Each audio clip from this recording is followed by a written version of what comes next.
శ్రీ గురుభ్యో నమ. కొంతమంది చాలా బాధపడుతూ ఉంటారు. ఏ వ్యాపారం చేసినా నష్టంగా ఉంది, ఏ ఉద్యోగం చేసినా ఎక్కువ రోజులు చేయలేకపోతున్నాం, ఏమిటి మార్గం అని అడుగుతారు. అయితే మనకి ఏనుగు లక్ష్మణ కవి అనే మహానుభావుడు చెప్తున్నాడు, ఏ పని చేసినా సరే కొంత ఓపిక ఉండాలి, ధైర్యం ఉండాలి, శ్రద్ధ ఉండాలని. ఆరంభింపరు నీచమానవులు విఘ్నాయాస సంత్రస్తులై. ఏ పనైనా చేద్దాము అంటేట కొంతమందికి ఏమైనా నష్టం వస్తుందేమో, డబ్బు పెడితే వెనక్కి రావేమో అనే భయం చేత ఏ పనులు చేయరట. వాళ్ళు నీచమానవులుగా చెప్తూ ఉన్నారు. కొంతమంది మొదలు పెడతారు, సగంలో ఆపేస్తారు.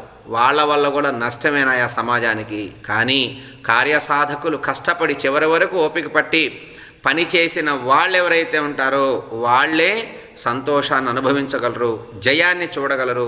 వాళ్ళ వల్ల సమాజానికి ఎంతో ఉపయోగం ఉన్నది. అటువంటి వ్యక్తిత్వం మనం పెంచుకోవాలి అని చక్కగా ఈ